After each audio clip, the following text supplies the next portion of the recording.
Diusir pemilik kos, pemuda miskin tiba-tiba didatangi pria tua kaya raya sambil membawa sertifikat rumah. Ternyata beliau adalah sahabat karib almarhum ayahnya. Halo sahabat, apa kabar semuanya? Sebelum masuk ke ceritanya, jangan lupa nyalakan subtitle dan subscribe terlebih dahulu ya. Tetesan air itu berirama, seakan mengetuk pintu kesabaran yang semakin menipis. Lak, suaranya nyaring di dalam keheningan kamar kos yang sempit, mendarat tepat di tengah ember plastik bocor warna merah yang sudah penuh separuhnya. Dian, 23, mengangkat pandangannya dari sepatu but kotor yang sedang ia perbaiki. Matanya menelusuri garis basah di langit-langit yang mengular dari genteng pecah. Hujan sore itu bukan sekadar hujan. Ia bagaimana trompet kiamat kecil yang mengumumkan berakhirnya masa tenggangnya. Napasnya mengeluarkan kabut putih di udara dingin yang merayap masuk dari celah jendela kayu yang lapuk. Kamar ini, berukuran 3x3 meter, adalah seluruh dunianya di kota besar yang acuh ini selama 2 tahun terakhir. Satu dipan kayu dengan kasur kapuk tipis, satu meja belajar dari papan bekas yang disandarkan ke dinding, dan sebuah kardus besar berfungsi sebagai lemari pakaian. Di sudut, kompor listrik satu tungku dan beberapa perlengkapan masak sederhana. Pada dinding yang catnya mengelupas, tersemat sebuah foto kecil dalam bingkai plastik murahan. Seorang pria sederhana dengan senyum hangat dan mata berkerut, almarhum ayahnya, Pak Joko. Besok terakhir, Dian. Ibu mau uangnya, atau barang-barangmu yang ibu keluarkan. Suara Bu Sita, pemilik kos, masih menggantung berat di telinganya seperti gema yang tak mau hilang. Tatapan matanya yang biasanya biasa saja, sore tadi berubah tajam, penuh ketidakkenalan. Dian ingat betul kerutan di dahi wanita parubaya itu, bibirnya yang menyeringai. Kamu ini, nunggak 3 bulan. Awalnya kasihan lihatmu rajin. Tapi sekarang, kerjaan serabutan di pasar gitu yang gak akan pernah cukup. Ibu butuh penyewa yang bayar lancar, anak kuliahan atau karyawan. Bukan kuli panggul. Gelombang malu dan kepahitan menyergap Dian kembali.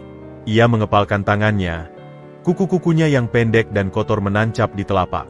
Uang di dompetnya yang tipis itu, hasil dari mengangkat karung beras dan sayur seharian di pasar induk, bahkan belum cukup untuk 1 bulan sewa, apalagi 3. Rasa lelah yang mendalam menggerogoti tulang-tulangnya.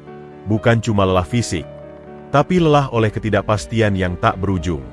Dia membuka dompet kulit imitasi yang sudah retak-retak. Selain beberapa lembar uang ribuan yang lusuh, ada foto ayahnya yang lebih kecil, dan selembar kertas surat izin mengemudi, SIM, ayahnya yang sudah kedaluarsa. Barang-barang itu adalah pusaka satu-satunya yang ia miliki. Ayahnya, seorang tukang kebun sekaligus sopir angkot tidak tetap di desa, meninggal mendadak karena sakit, meninggalkan hutang kecil dan seorang anak laki-laki yang bermimpi kuliah. Mimpi itu ikut terkubur bersamanya. Dian merantau bukan untuk kuliah, tapi sekadar bertahan hidup, mengadu nasib di kota yang katanya penuh peluang. Satu tetes besar jatuh tepat mengenai bahunya yang hanya ditutupi kaos oblong tipis. Ia menggeser embernya. Pikirannya melayang pada esok hari. Apa yang bisa ia lakukan? Meminjam? Tidak ada yang mau meminjamkan uang pada pemuda miskin tanpa jaminan. Minta tempo lagi? Bu Sita sudah seperti batu. Pilihan yang tersisa mungkin hanya mengemis di perempatan jalan, atau tidur di emperan toko. Rasa takut yang dingin merayapi tubuhnya. Dian menarik foto ayahnya dari dompet. Maaf, yah, bisiknya serak. Suaranya hampir tertelan oleh deru hujan dan detak jantungnya sendiri. Aku kayaknya gagal. Nggak bisa bertahan seperti pesanmu. Ayahnya selalu bilang, hidup itu seperti nanam pohon, Dian. Butuh kesabaran. Nggak usah muluk-muluk. Yang penting jujur dan tangan sama sekali jangan nyuri. Kejujuran. Apakah kejujuran bisa membayar kos? Apakah kesabaran bisa mengisi perut? Dia meraih kardus bekas di bawah tempat tidur dan mulai melepaskan foto-foto serta barang-barang pribadinya yang sedikit dari dinding.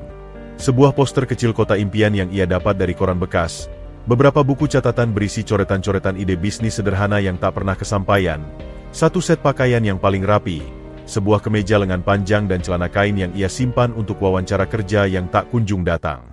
Setiap barang yang ia masukkan ke dalam kardus terasa seperti mengubur secuil harapan. Kamar kos yang lembab dan bocor ini adalah simbol dari perjuangannya yang tersisa. Kehilangan tempat ini terasa seperti kehilangan pertahanan terakhir, diusir kembali ke ketiadaan. Di luar, hujan mulai reda, berubah menjadi gerimis yang menyedihkan. Cahaya senja yang suram menyusup dari jendela, menerangi debu-debu yang beterbangan. Suara sepeda motor dan obrolan penghuni kos lain yang pulang kerja terdengar samar-samar, menegaskan bahwa kehidupan orang lain terus berjalan, sementara dunianya sebentar lagi akan berhenti. Dian duduk di tepi dipan, memandangi kardus yang setengah terisi.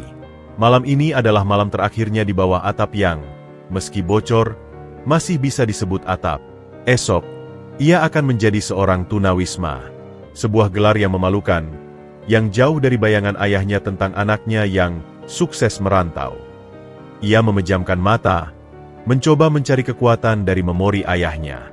Tapi yang muncul justru bayangan tatapan kecewa Bu Sita, dan ketakutan akan dinginnya malam di jalanan. Tetesan air terakhir malam itu jatuh ke dalam ember, berbunyi nyaring dan final, seperti sebuah titik di akhir babak hidupnya yang paling kelam. Babak yang belum ia tahu, akan menjadi awal dari pertemuan yang akan mengubah segalanya. Cahaya lampu kristal di ruang kerja lantai atas itu memantulkan kilauan pada sudut-sudut kayu mahoni yang gelap dan berkelas. Suasana hening, hanya diselingi desis halus pendingin ruangan dan gemerisik lembut kertas. Pak Aris, 60, tidak sedang melihat laporan keuangan atau proposal proyek miliaran. Di tangannya, ia memegang erat sebuah bingkai kayu sederhana, usang, yang terlihat sangat kontras dengan kemewahan sekelilingnya. Di dalam bingkai itu, sebuah foto hitam putih yang sudah menguning. Dalam foto itu, dua pemuda tersenyum lebar, bahu-membahu. Latarnya sebuah warung tenda dengan lampu tempel. Pemuda di sebelah kiri adalah dirinya sendiri, Aris muda, berusia sekitar 25 tahun.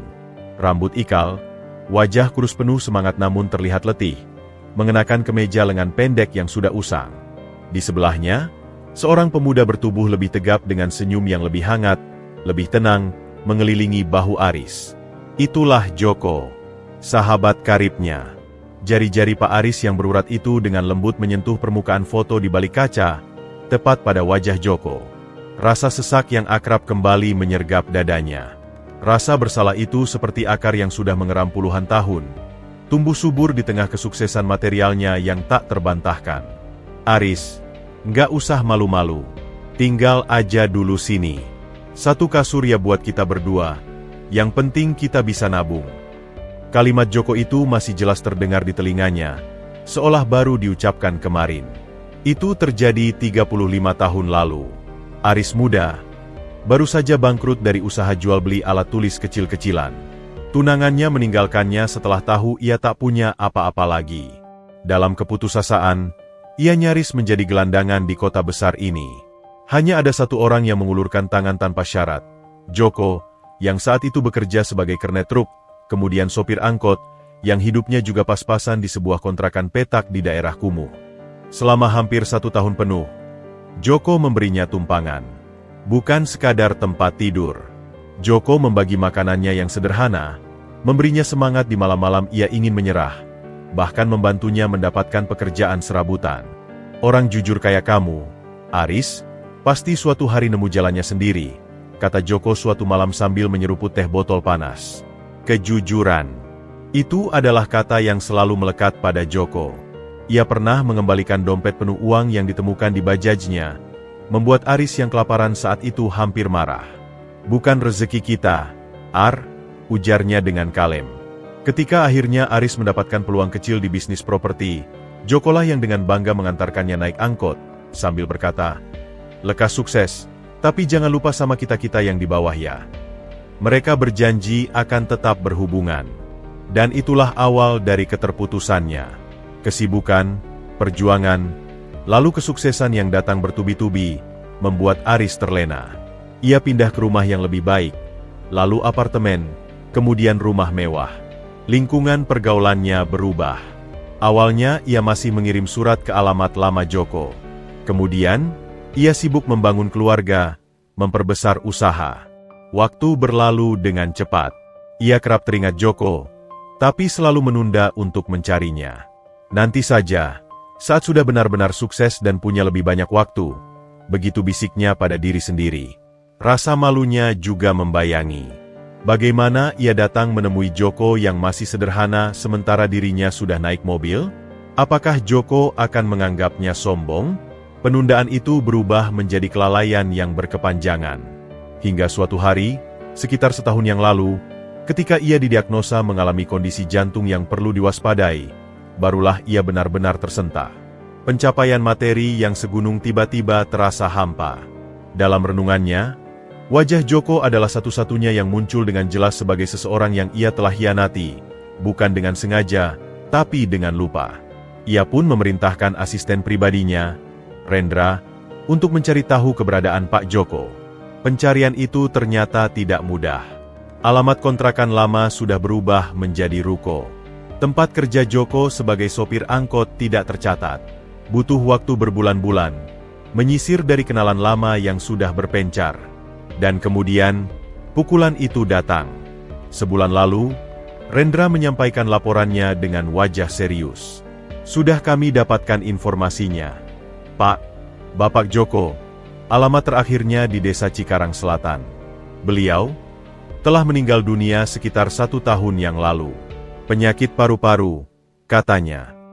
Dunia Pak Aris seakan berhenti berputar. Ia duduk terdiam lama di kursinya yang empuk, memandang foto itu, tetapi kali ini matanya berkaca-kaca. Sudah terlambat. Terlambat untuk meminta maaf, untuk berterima kasih, untuk sekadar minum teh bersama dan bercerita tentang masa lalu. Sahabat yang menyelamatkan hidupnya itu pergi tanpa pernah merasakan sedikit pun balas budinya. Apakah beliau meninggalkan keluarga? Tanya Aris dengan suara serak, berusaha menahan gejolak di dadanya. Istri beliau sudah meninggal lebih dulu. Katanya ada seorang anak laki-laki. Namanya Dian. Tapi setelah ayahnya meninggal, dia merantau ke kota.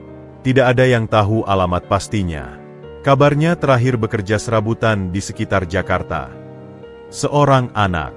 Joko meninggalkan seorang anak yang kini sendirian di dunia. Penyesalan Pak Aris berubah menjadi tekad yang membara. Jika ia tidak bisa lagi membalas budi pada Joko, maka ia harus melakukannya pada darah dagingnya. Ia harus menemukan anak itu, Dian.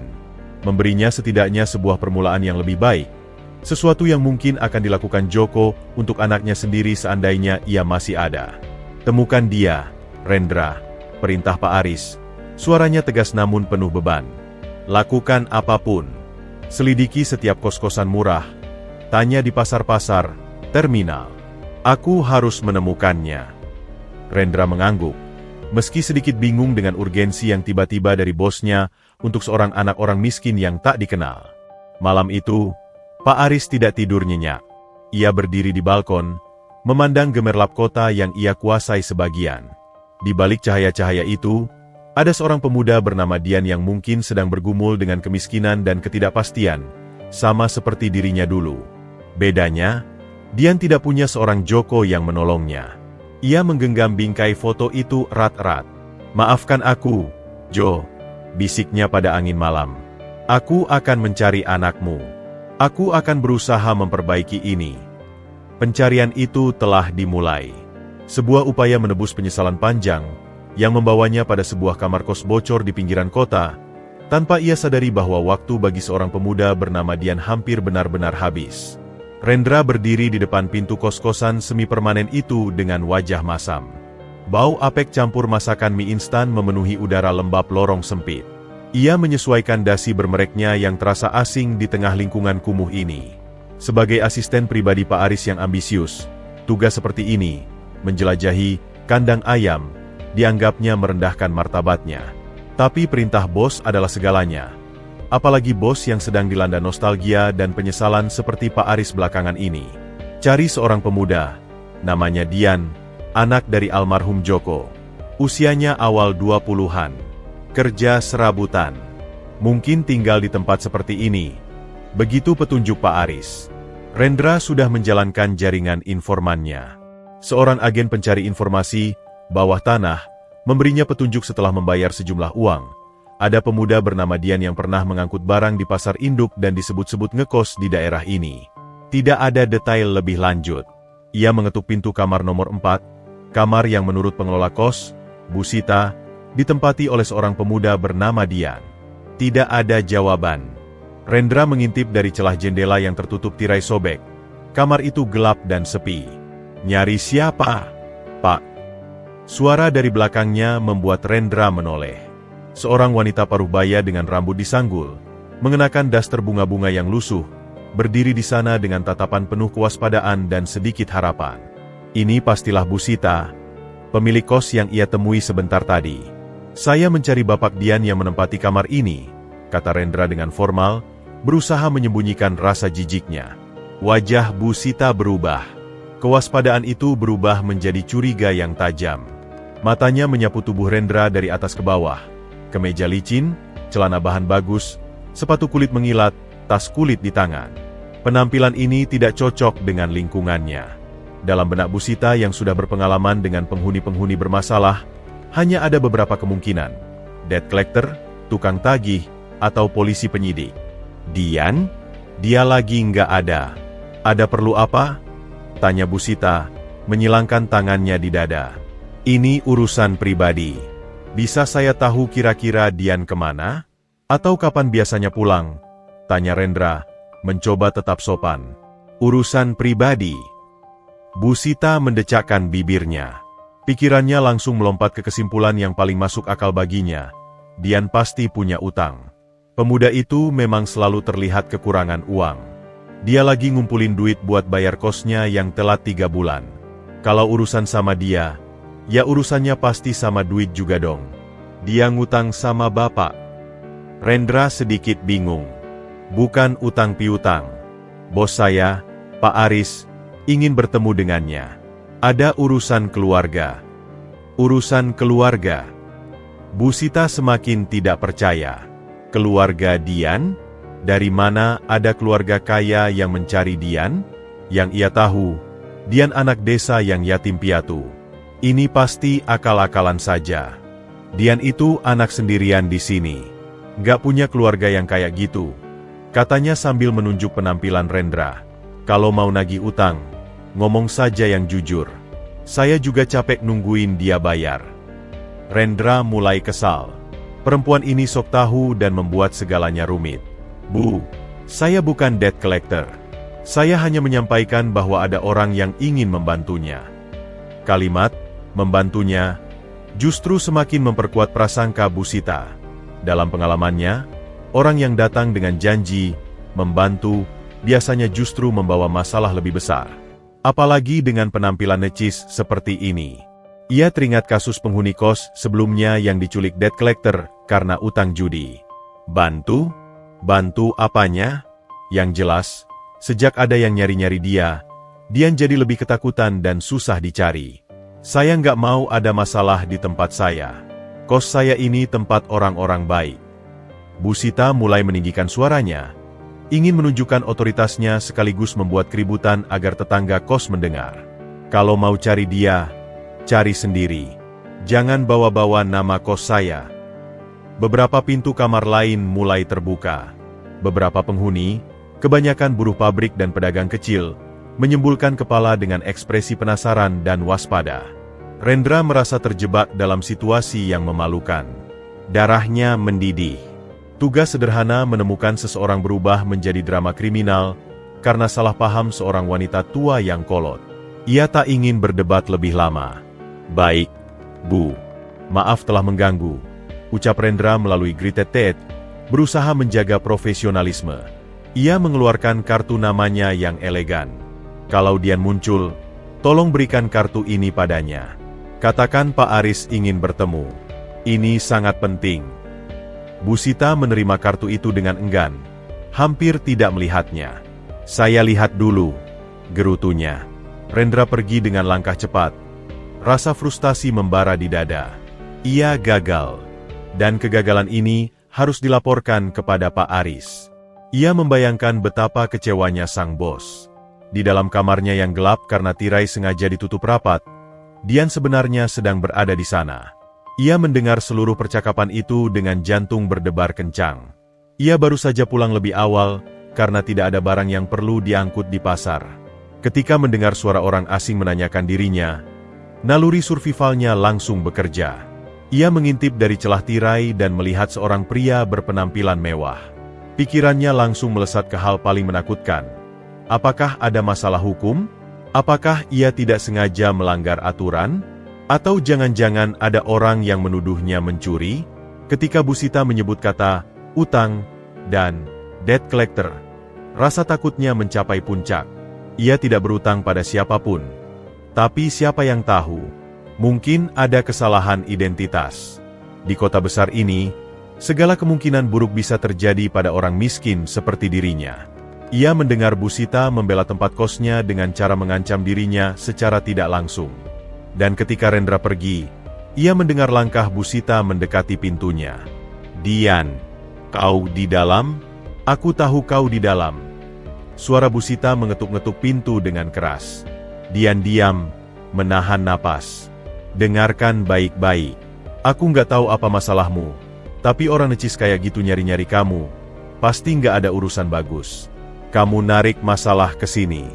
Aku nggak mau kosku jadi runyam karena ulahmu. Besok, habiskan urusanmu. Bayar atau pergi. Nggak ada lagi tempo." Langkah Bu Sita menjauh, disusul gerutuan tentang anak muda zaman sekarang yang mengotori tempatnya. Dian perlahan menghempaskan tubuhnya ke depan. Matanya menatap langit-langit bocor. Rasa takut yang baru saja ia alami berbaur dengan kepahitan yang lama. Ia tidak hanya berperang dengan kemiskinan, tapi sekarang juga dengan prasangka dan ancaman dari orang asing yang tak dikenal. Siapa Pak Aris? Mengapa mencari dirinya? Ia melihat kartu nama yang dibawa Rendra, yang dengan sinis diselipkan Bu Sita di bawah pintunya. Dian memungutnya. Tertera nama Rendra Wahyudi, Eksekutif Asisten to Mr. Aris Tanuwijaya, dengan logo perusahaan properti terkenal dan nomor telepon. Jantungnya berdegup kencang. Perusahaan properti besar? Apa hubungannya dengan dia? Seorang kuli panggul? Ini semakin tidak masuk akal. Atau, apakah ini semacam skema penipuan baru? Memancing orang miskin dengan janji bantuan lalu menjebaknya? Dian meremas kartu itu. Ia tidak punya energi atau keberanian untuk menghubungi nomor asing itu. Dunia di luar kamar kosnya yang bocor itu terasa penuh dengan jebakan dan bahaya yang tak ia pahami. Satu-satunya fokusnya sekarang adalah bertahan sampai besok, lalu mencari tempat baru untuk tidur setelah diusir. Pencarian oleh orang misterius itu justru menjadi paku terakhir pada peti mati harapannya untuk bisa bertahan di kos ini. Kesalahpahaman antara Rendra dan Bu Sita telah mempercepat lonceng pengusirannya, menjerumuskannya lebih dalam ke dalam ketidakpastian yang gelap. Fajar itu datang dengan cahaya keabu-abuan yang suram, seolah enggan menyinari hari yang harus dijalani Dian. Ia tidak tidur semalaman. Matanya terbuka lebar menatap langit-langit yang gelap, mendengarkan setiap suara malam yang seolah berbisik tentang ketidakpastian. Ia telah menyelesaikan pengemasan sejak tengah malam. Semua miliknya muat dalam satu kardus besar bekas mie instan dan sebuah tas kresek hitam yang sudah sobek di beberapa bagian. Saat sinar pertama menyentuh celah jendela, ia sudah duduk tegak di tepi dipan, mengenakan kemeja lengan panjang dan celana kain terbaiknya, pakaian yang ia simpan untuk harapan wawancara kerja. Hari ini tidak ada harapan, hanya penghinaan yang harus dijalani dengan sedikit martabat yang tersisa. Tepat pukul 7, ketika suara aktivitas penghuni kos mulai ramai, dentang panci, suara mandi, obrolan pagi, langkah tegas terdengar mendekati pintunya. Bukan langkah biasa, itu langkah yang berniat. Oh. Dian, keluar. Suara Bu Sita datar, tanpa nada negosiasi. Dian menarik napas dalam, berdiri, dan membuka pintu. Di luar, Bu Sita berdiri dengan tangan di pinggang. Di belakangnya, beberapa penghuni kos sudah berkerumun dengan wajah penasaran. Ada Indra, tukang parkir, yang sering mengejeknya karena cuma jadi kuli. Ada Mbak Sari, penjaga warung, yang kadang memberinya sisa makanan tapi hari ini matanya penuh penghakiman. Ada juga dua orang lelaki muda yang bekerja di bengkel, yang hanya menyilangkan tangan dengan senyum kecut. "Sudah siap?" tanya Bu Sita. Matanya menyapu kardus dan tas di tangan Dian. "Uangnya mana?" Dian menunduk. "Saya belum bisa, Bu. Tapi saya janji, minggu depan." "Minggu depan?" Bu Sita memotong. Suaranya meninggi sehingga menarik lebih banyak perhatian. Kemarin bilang besok. Sekarang besoknya sudah tiba. Kamu bilang minggu depan? Aku sudah muak dengan janji-janjimu. Dian, kamu pikir ini tempat pengemis? Tawa kecil menyembul dari kerumunan. Dian merasa wajahnya membara. Tangannya menggenggam erat tali pengikat kardus. Tapi Bu, orang yang datang kemarin itu, saya tidak kenal. Itu bukan masalah utang. Coba Dian membela diri. Bukan masalah utang? Lalu apa? Kamu pikir aku bodoh? Bu Sita melangkah lebih dekat. Napasnya hampir menyentuh wajah Dian. Orang necis datang ke tempat kumuh seperti ini cuma untuk menyapa? Kamu pasti bawa masalah. Mungkin kamu ikut main judi, atau jualan narkoba kecil-kecilan. Aku nggak mau tempatku diciduk polisi karena ulahmu. Tuduhan itu seperti tamparan di udara terbuka. Saya tidak. Saya cuma kerja angkat barang. Bantah Dian, suaranya gemetar akibat kemarahan dan rasa takut yang campur aduk. Iya, angkat barang. Tapi kenapa nggak pernah cukup buat bayar kos? Hah? Sindir Indra dari belakang. Jangan-jangan angkat barangnya yang bukan haknya. Tawa kecil kembali terdengar. Dian memandang sekeliling. Wajah-wajah yang biasa ia sapa dengan sopan kini berubah menjadi wajah-wajah asing yang penuh kecurigaan dan penghinaan. Kesendiriannya terasa begitu menusuk. Cukup, kata Bu Sita dengan nada final.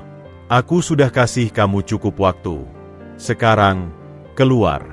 Pergi dari sini. Jangan nodai tempatku lebih lama lagi. Dian memandang kamar kosnya untuk terakhir kalinya. Kasur tipis yang sudah ia rapikan, meja kayu bekas, dan ember bocor di sudut. Itu semua bukan miliknya. Ia hanya seorang penyewa yang gagal membayar. Barang-barang saya. Ia mencoba masuk untuk mengambil sisa sabun dan sikat gigi di ember kecil. Aha! Seru Bu Sita, melangkah menghalangi. Kamu mau ambil barang ini? Ia menunjuk kompor listrik satu tungku dan sebuah panci kecil yang memang milik Dian. Dibeli dengan susah payah. Ini aku tahan dulu. Sebagai jaminan tunggakanmu yang 3 bulan. Kalau suatu hari kamu bisa bayar, yang mana aku ragu, baru kamu boleh ambil. Bu, itu satu-satunya alat masak saya. Harusnya kamu pikirkan itu sebelum menunggak. Hardik Bu Sita. Sekarang, pergi. Atau aku panggil Hansip. Dian tahu perlawanan lebih lanjut sia-sia. Di mata mereka, ia sudah menjadi sampah yang harus dibersihkan. Ia mengangkat kardusnya yang berisi pakaian dan kenangan, serta tas kresek berisi beberapa dokumen dan foto. Dadanya terasa sesak, seperti dijepit oleh tangan tak terlihat. Dia berjalan menyusuri lorong kos dengan lambat.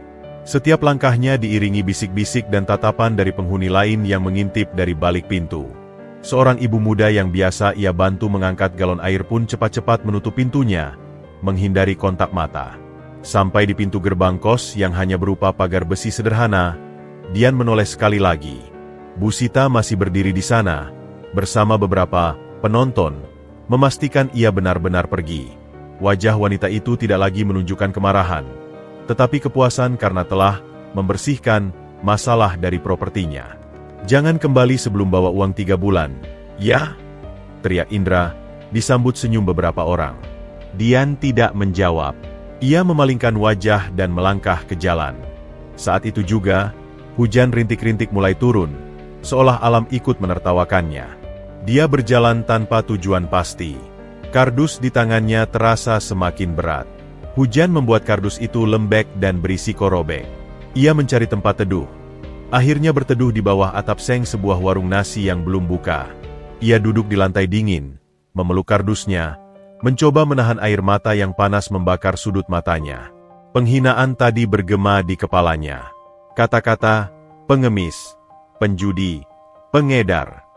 Prasangka yang begitu mudah dilekatkan padanya hanya karena ia miskin dan tak berdaya. Ia teringat pesan ayahnya, jaga harga dirimu, nak. Meski miskin, kita bukan pengemis. Tapi hari ini, harga dirinya tercabik-cabik di depan umum, dan ia tak bisa berbuat apa-apa. Rasa lapar mulai menggerogoti. Uang di sakunya hanya cukup untuk membeli 2 bungkus nasi kucing. Itu harus ia bertahan untuk mungkin 2 hari ke depan.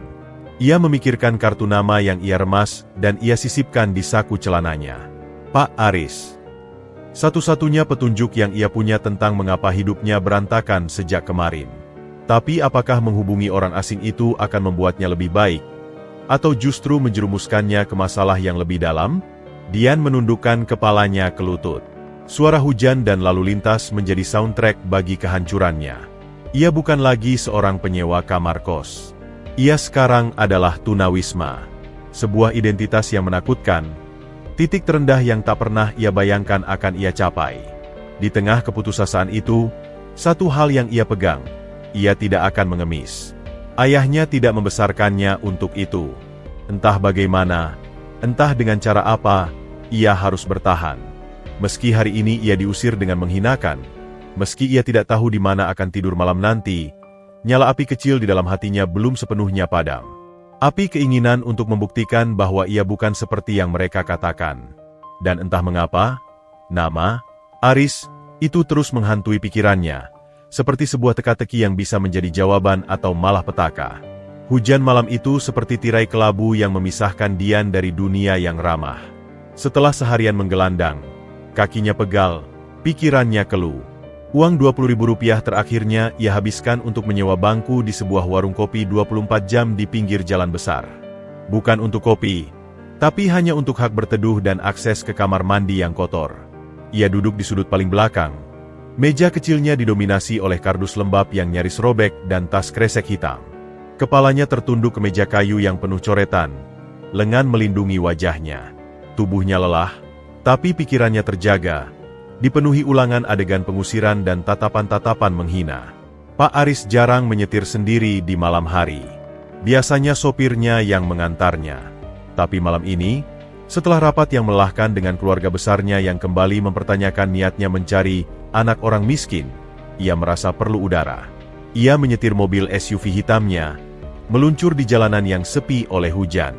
Pikirannya tertuju pada Joko, dan pada anak laki-laki yang terus menghilang.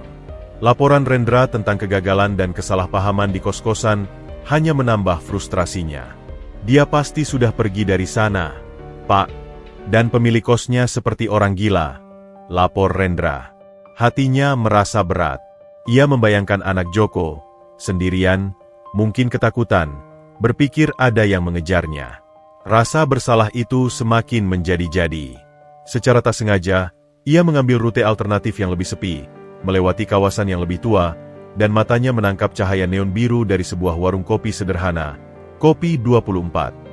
Sesuatu menariknya untuk berhenti. Mungkin kelelahan, mungkin rasa haus, atau mungkin sebuah naluri. Ia memarkir mobil di seberang jalan dan bergegas masuk, menghindari rintik hujan yang masih turun. Suasana di dalam hangat oleh uap air, bau kopi pahit, dan rokok. Hanya ada beberapa pelanggan, sopir truk yang kelelahan, sepasang muda-mudi yang berbisik, dan seorang pemuda sendirian di sudut yang tampak seperti tumpukan kekecewaan. Pemuda itu, dengan pakaian yang basah di bagian bahu, kardus yang menyedihkan di sampingnya, dan postur tubuh yang lesu total. Pak Aris memesan secangkir kopi hitam dan duduk di meja tak jauh dari pemuda itu. Matanya, yang sudah terlatih mengamati detail, secara tak sengaja tertuju pada benda yang sedikit menyembul dari saku celana si pemuda. Sebuah dompet kulit imitasi yang retak-retak, terbuka sedikit karena posisinya yang miring. Dan di balik plastik bening dompet itu, terlihat sepotong foto. Jantung Pak Aris tiba-tiba berdebar kencang. Ritmenya tidak beraturan. Cahaya neon warung kopi yang menyebar itu cukup baginya untuk mengenali wajah di foto tersebut. Wajah sahabatnya. Wajah Joko. Dan di sebelahnya, wajahnya sendiri yang jauh lebih muda. Darahnya seakan membeku lalu mengalir deras. Tidak mungkin pikirannya bergejolak. Kebetulan yang terlalu sempurna. Atau, ini jawaban. Dia memperhatikan pemuda itu lebih cermat. Usianya sekitar awal 20-an. Garis rahangnya, bentuk alisnya, ada kemiripan yang samar dengan Joko. Tapi yang lebih menyentuh adalah ekspresi keputusasaan total di postur tubuhnya. Sebuah keputusasaan yang sangat ia pahami, karena pernah ia rasakan sendiri di usia yang tak jauh beda, di warung kopi yang mungkin mirip. Tanpa pikir panjang, Cangkir kopinya ditinggalkan. Dengan langkah perlahan namun pasti, ia mendekati meja pemuda itu. Hati-hati, agar tidak mengejutkannya. Duduk di sini boleh. Suara Pak Aris yang dalam dan tenaga membuat Dian sedikit terkejut. Ia mengangkat kepalanya dengan perlahan. Matanya merah, penuh kewaspadaan yang sudah menjadi naluri primer. Ia melihat seorang pria tua berpenampilan sangat rapi. Jas hujan mahal masih menempel di bahunya. Wajahnya terlihat bijak tetapi ada sesuatu yang lain di matanya. Sesuatu yang bukan ancaman. Dian hanya mengangguk pelan. Tidak sanggup berkata-kata. Ia meraih kardusnya seperti ingin melindunginya. Pak Aris duduk. Beberapa detik berlalu dalam keheningan yang canggung. Hanya diisi suara mesin pembuat kopi dan gemericik hujan di atap seng. "Namamu Dian, ya?" tanya Pak Aris. Suaranya sengaja dibuat sangat lembut. Dian mengeraskan. Kewaspadaannya mencapai puncak. Ia langsung menyentuh saku tempat kartu nama itu ia simpan. "Siapa Anda? Apa Anda yang mengirim orang ke kos saya kemarin?" tanyanya. Suaranya serak dan penuh tuduhan. "Iya, namaku Aris. Orang yang kukirim, Rendra, sepertinya membuat masalah, ya? Aku minta maaf untuk itu." Pak Aris mengangguk, mengakui dengan jujur. Matanya tidak lepas dari wajah Dian, memastikan setiap reaksi. "Kenapa Anda mencari saya? Apa yang saya lakukan?" "Saya tidak punya utang. Saya tidak kenal Anda," kata Dian, sedikit emosional. Kelelahan dan tekanan seharian membuatnya mudah tersulut. Pak Aris menghela napas. Ia mengeluarkan dompetnya sendiri, dan dari lapisan khusus, ia mengeluarkan foto kecil yang sama persis dengan yang ada di dompet Dian. Foto dia dan Joko muda. "Apakah ayahmu yang memberimu foto ini?" tanya Pak Aris sambil menyerahkan foto itu. Jarinya menunjuk pada wajah Joko. Dian terpana. Matanya membesar. Beralih antara foto di tangan pria tua itu dan perasaan di dalam dompetnya sendiri. Kekhawatirannya bercampur dengan kebingungan yang mendalam. "Iya, itu ayah saya, Pak Joko. Tapi, bagaimana Anda?" Suara Dian melemah. "Aku dulu sahabat karib ayahmu, Dian. Saudara seperjuangan. Namaku Aris. Ayahmu pernah menyelamatkan hidupku." Suara Pak Aris bergetar. Emosi yang lama tertahan mulai menemukan saluran. "Aku mencari-carimu. Sudah lama. Sejak aku tahu dia sudah pergi." Dian terduduk diam. Informasi itu terlalu besar untuk dicerna dalam keadaan fisik dan mentalnya yang nyaris runtuh. Sahabat ayahnya yang menyelamatkan hidup? Selama ini, dalam ingatannya, ayahnya adalah orang sederhana yang hanya punya kenalan sesama sopir dan tukang kebun. Tapi, ayah tidak pernah bercerita, gumam Dian.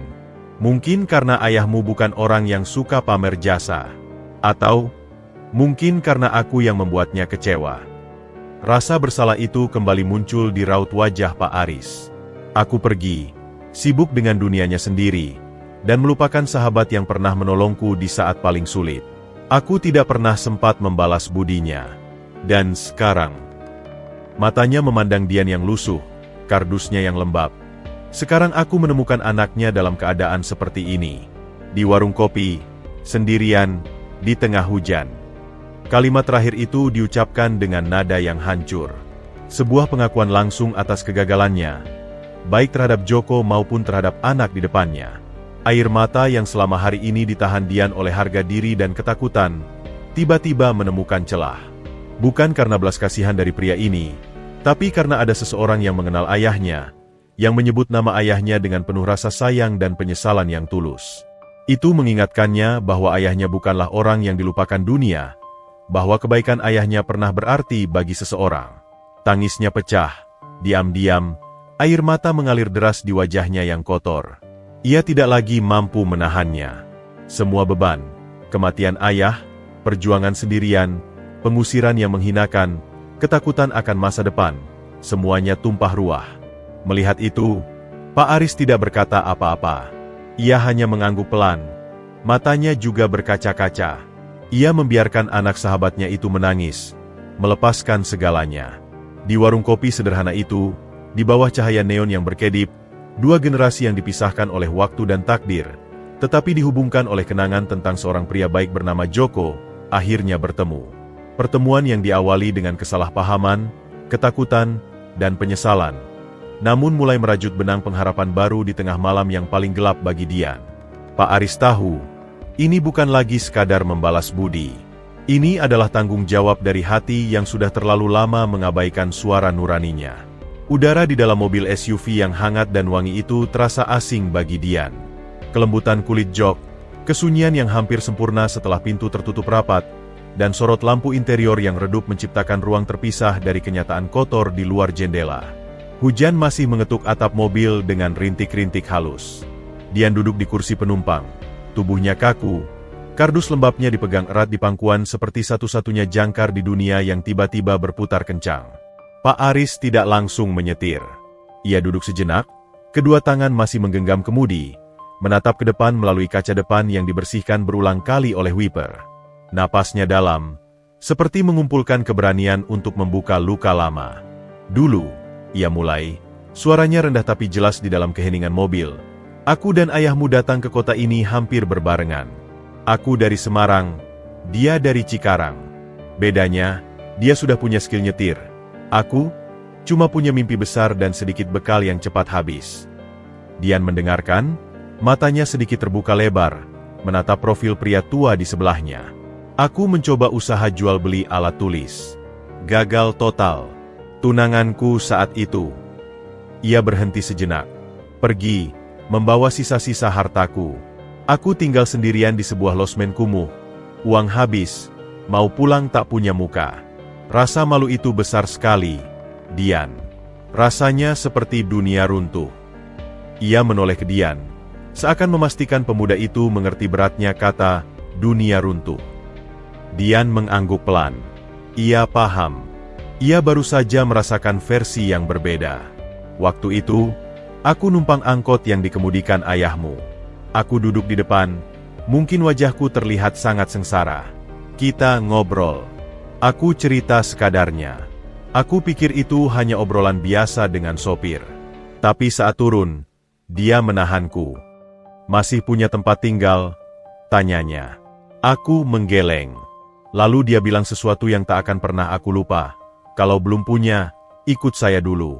Saya tinggal di kontrakan kecil, tapi cukup untuk kita berdua. Pak Aris tersenyum getir. Bayangkan, Dian, orang yang baru kenal, hidupnya juga pas-pasan, menawarkan tempat tinggal pada orang asing yang jelas-jelas bangkrut. Saat itu aku pikir dia bodoh atau punya maksud lain. Tapi ternyata tidak. Ayahmu adalah orang yang sesederhana itu, melihat orang susah, lalu menolong. Dian bisa membayangkannya. Itu sangat mirip ayahnya. Pernah suatu kali, seorang pengemis tua diterjang hujan, ayahnya membawanya masuk rumah, memberinya makan dan tempat tidur meski rumah mereka sendiri kecil. Jadi aku tinggal dengannya.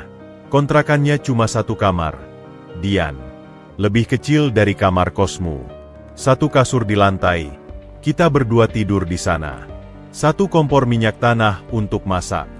Dia yang kerja nyetir dari pagi sampai larut. Kadang dapat banyak, kadang cuma cukup untuk makan. Tapi dia selalu membagi. Ini rezeki kita hari ini. Ar, katanya selalu. Dia memanggilku Ar. Air mata mulai menggenang di mata Pak Aris. Ia membiarkannya. Aku cari kerja apa saja. Jadi kuli bangunan, cuci mobil, jaga warung. Setiap malam, kita bagi cerita. Dia yang paling sabar mendengarkan keluhanku. Dia yang selalu ingatkan, jangan cari jalan pintas, Ar. Jalan lurus saja. Kalau rezeki sudah di depan, nanti ketemu juga. Pernah suatu kali, aku dapat uang lebih karena membantu orang yang kaya. Ajak dia makan enak, tapi dia malah marah. Uangnya ditabung. Ar, buat modal. Jangan dihamburkan. Dia seperti kakak yang tak pernah kupunya. Suasana dalam mobil menjadi sangat haru. Dian sendiri merasa dadanya sesak. Ia melihat sisi lain ayahnya yang tak pernah ia ketahui. Seorang pemberi semangat. Seorang sahabat yang setia. Lalu, lanjut Pak Aris, suaranya semakin berat. Aku dapat tawaran. Seorang kenalan mau ajak aku usaha kecil-kecilan di properti. Butuh modal. Aku tak punya apa-apa. Dan ayahmu menjual satu-satunya barang berharganya, sebuah arloji pemberian almarhum ayahnya. Uangnya tak banyak, tapi cukup untuk modal awalku. Jam tangan kuno itu, gumam Dian teringat. Ia pernah melihatnya di laci ayahnya, tapi tak pernah bertanya. Iya, dia bilang, arloji ini cuma barang mati. Tapi kalau bisa jadi hidup untuk masa depanmu, lebih baik. Suara Pak Aris tercekat. Dia memberikanku modal, tempat tinggal, semangat, dan kepercayaan. Padahal kami tak ada ikatan darah sama sekali. Dian menunduk. Air matanya jatuh menetes di atas kardus di pangkuannya. Ia membayangkan ayahnya yang sederhana itu, dengan kebaikan sebesar langit. Usahaku mulai berjalan. Aku pindah dari kontrakannya. Aku janji akan sering menengok, akan membalas semuanya. Awalnya aku sering datang, bawa oleh-oleh. Tapi kemudian, usahaku berkembang. Aku sibuk. Aku pindah ke rumah yang lebih bagus, lingkungan yang berbeda. Aku mulai malu, Dian. Malu mengakui bahwa dulu aku pernah hidup seperti gelandangan, tidur sekasur dengan sopir angkot. Ego dan kesombonganku tumbuh seiring dengan kekayaanku. Aku menguranginya kunjungan, lalu berhenti sama sekali. Aku terputus. Ia memutar tubuhnya sepenuhnya untuk menghadap Dian. Wajahnya penuh penyesalan yang dalam dan tulus. Itu adalah kesalahan terbesar dalam hidupku. Aku mengabaikan sahabat yang menyelamatkanku. Aku membiarkan waktu berlalu tanpa mengucapkan terima kasih yang selayaknya.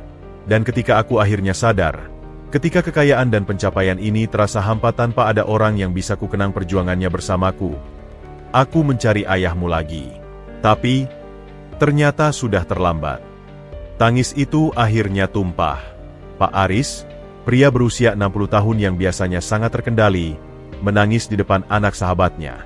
Tangis seorang lelaki yang menyesali kelalaian seumur hidup. Aku menemukan kabar bahwa dia sudah pergi, dan meninggalkanmu sendirian. Rasanya, seperti dihantam berkali-kali. Aku tidak hanya gagal padanya, tapi juga gagal melindungi orang yang paling dia cintai. Dian melihat kerapuhan di balik sosok tegap dan kaya raya ini. Semua prasangka, ketakutan, dan keraguannya tentang pria ini mulai luluh.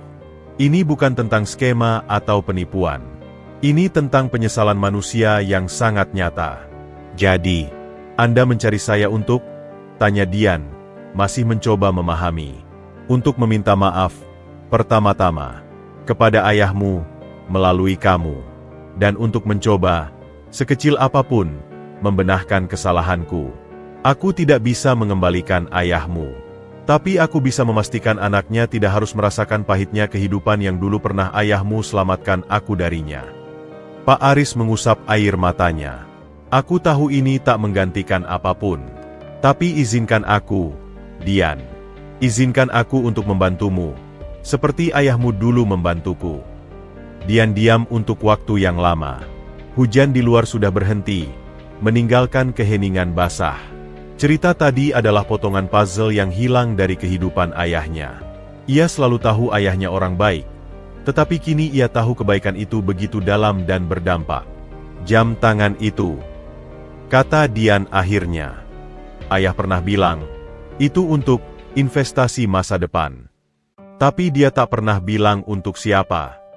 Pak Aris mengangguk, terharu. Itu adalah investasi terbaik dalam hidupku. Dan sekarang, aku ingin investasi itu berbuah padamu. Bukan dengan memberi mentah-mentah, tapi dengan memberimu kesempatan. Seperti yang ayahmu berikan padaku dulu, tempat berlindung dan kepercayaan.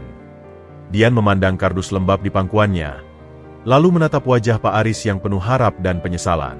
Di tengah reruntuhan harinya ini, sebuah jembatan tak terduga telah terbentang dari masa lalu. Jembatan yang dibangun oleh kebaikan hati seorang sopir angkot bernama Joko. Dan kini, jembatan itu mengarahkannya pada pilihan. Apakah ia akan melangkah, menerima uluran tangan yang diwarnai penyesalan ini, atau tetap bertahan di jalanan dengan harga dirinya yang sudah tercabik-cabik? Pak Aris, ucap Dian pelan. Saya tidak tahu harus berkata apa. Kamu tidak perlu berkata apa-apa sekarang. Nak, mari kita cari tempat untukmu beristirahat dulu. Kamu sudah melalui hari yang sangat berat. Besok, kita bicara lagi. Pak Aris menyalakan mesin, dan mobil itu meluncur perlahan, meninggalkan warung kopi dan malam yang kelam. Di dalam mobil, dua hati yang terluka, satu oleh penyesalan, satu oleh kepahitan, mulai merajut kembali benang-benang kebaikan dari masa lalu yang hampir terlupakan. Perjalanan mereka baru saja dimulai. Mobil itu meluncur memasuki sebuah kompleks perumahan yang tenang dan tertata rapi. Rumah-rumah dengan taman depan kecil terlihat rapi di bawah sorotan lampu jalan. Dian, yang sepanjang perjalanan hanya bisa menatap keluar jendela dengan pikiran berdesak-desakan, merasa seperti memasuki dimensi lain.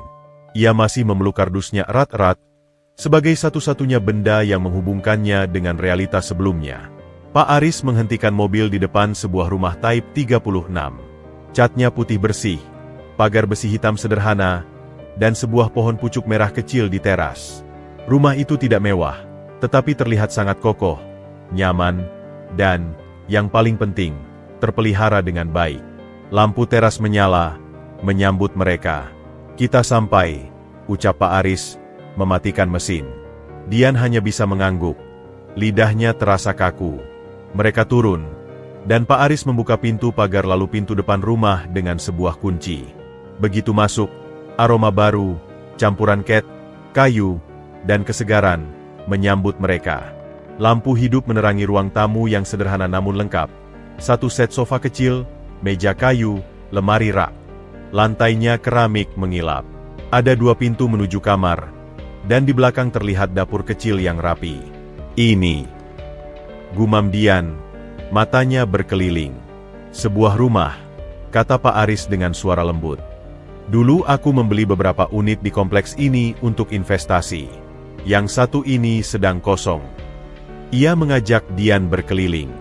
Satu kamar tidur utama dengan tempat tidur dan lemari, satu kamar kecil yang bisa jadi kamar tamu atau kerja, kamar mandi dalam yang bersih, dan dapur yang sudah ada kompor kecil dan kulkas mini. Bagi Dian, ini seperti istana. Mereka kembali ke ruang tamu. Pak Aris duduk di sofa, dan mengeluarkan map coklat tebal dari tas kulitnya.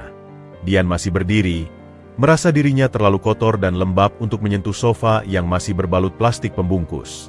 Silakan duduk, Dian, ajak Pak Aris. Dengan hati-hati, Dian duduk di ujung sofa. Pak Aris membuka map tersebut, dan mengeluarkan selembar kertas resmi.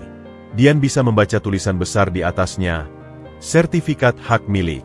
Di bawahnya, tertulis nama pemilik, Dian Eka Pratama. Dian mengerjapkan mata. Ia membaca ulang. Kemudian membaca untuk ketiga kalinya. Jantungnya berdegup kencang. Campuran antara keheranan dan sesuatu yang lain. Sesuatu yang tidak nyaman. Seperti yang kujanjikan, Dian. Ini adalah caraku membalas budi ayahmu, ujar Pak Aris, menyerahkan sertifikat itu ke tangan Dian. Rumah ini sekarang sudah atas namamu. Semua proses hukum sudah selesai. Ini milikmu sepenuhnya. Kertas itu terasa berat di tangan Dian. Bukan berat fisik, tapi berat makna. Sebuah rumah, sebuah kepastian, solusi dari semua masalahnya. Ia bisa tinggal di sini, tak perlu khawatir diusir, tak perlu takut hujan dan panas. Mimpi yang bahkan tak berani ia angankan. Tapi mengapa dadanya terasa sesak? Mengapa ada rasa menyesak di kerongkongannya? Ia melihat wajah Pak Aris yang penuh harap, menunggu reaksi syukur, atau setidaknya kelegaan. Tapi yang muncul di benak Dian justru adalah bayangan ayahnya. Ayahnya yang menjual jam warisan untuk modal sahabatnya, tanpa pamrih. Ayahnya yang menolong karena memang ingin menolong, bukan untuk dibalas. Dan dirinya sendiri, yang sejak tadi diperlakukan seperti penerima sumbangan, dari pengusiran hingga ke sini. Harga diri. Dua kata itu bergema dalam kepalanya. Harga diri yang baru saja diinjak-injak di kos, dan sekarang mungkin akan ia pertaruhkan lagi dengan menerima ini. Dian menarik napas dalam. Tangan yang memegang sertifikat itu gemetar. Ia meletakkannya perlahan di atas meja kayu, seperti benda panas.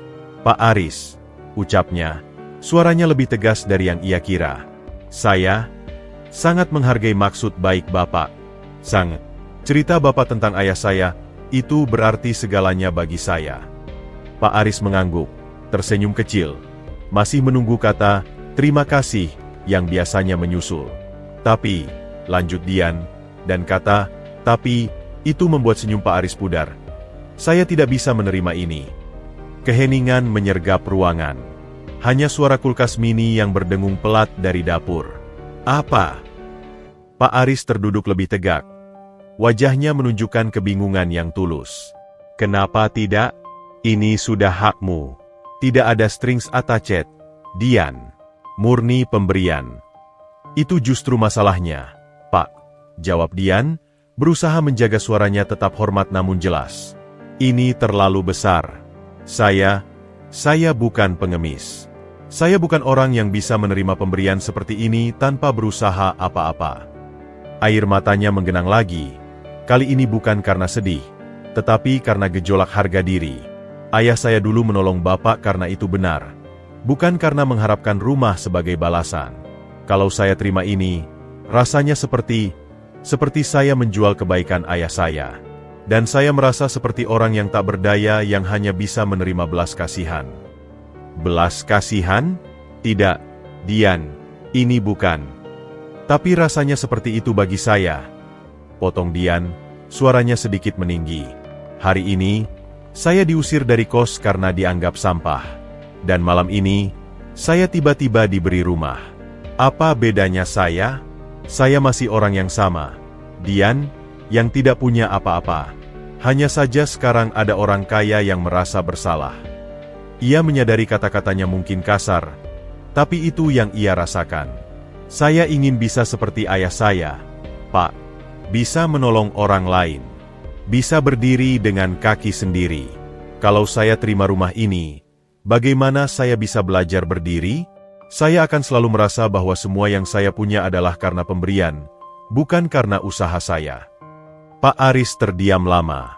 Ekspresinya berubah dari bingung, lalu terkejut, lalu akhirnya terkesan. Ia memandang Dian, benar-benar memandangnya. Di depan matanya bukan lagi sekadar anak Joko yang malang, tetapi seorang pemuda dengan prinsip yang kokoh, dengan api yang mirip sekali dengan sahabatnya dulu. Api yang menolak jalan pintas, yang percaya pada nilai usaha sendiri. Jadi, apa yang kau inginkan, Dian? Tanya Pak Aris akhirnya. Suaranya tenang, penuh respek. Saya ingin kesempatan, Pak. Bukan pemberian. Ayah dulu memberi Bapak tempat tinggal dan semangat. Bukan rumah mewah atau uang tunai. Dia memberi Bapak kesempatan untuk bangkit. Itu yang saya butuhkan. Dian memandang sertifikat di atas meja, lalu menatap Pak Aris. Saya bisa kerja apa saja. Saya kuat, saya jujur, dan saya mau belajar. Saya butuh pekerjaan yang bisa membuat saya menghidupi diri sendiri, dan pelan-pelan, mungkin bisa menabung untuk tempat tinggal saya sendiri suatu hari nanti. Tapi bukan seperti ini. Bukan dengan sertifikat yang tiba-tiba. Ruangan kembali hening. Pak Aris menghela napas panjang, lalu mengangguk perlahan. Sebuah senyuman tipis, penuh kekaguman, akhirnya muncul di wajahnya. Kau benar, Dian. Aku minta maaf. Aku terlalu gegabah. Aku pikir dengan memberi rumah, aku bisa langsung membayar lunas hutang budi pada ayahmu. Tapi ternyata, warisan terbesar ayahmu justru ada dalam dirimu.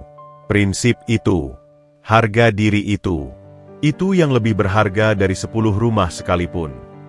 Ia mengambil kembali sertifikat itu dan memasukkannya ke dalam map. Baik, aku tarik dulu sertifikat ini.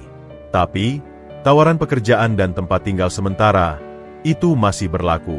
Kau bisa tinggal di sini untuk sementara, bukan sebagai pemilik, tapi sebagai sebut saja, karyawan magang yang mendapat fasilitas tempat tinggal. Kau akan bekerja di perusahaanku, mulai dari bawah, dan membayar sewa yang sangat ringan dari gajimu. Bagaimana?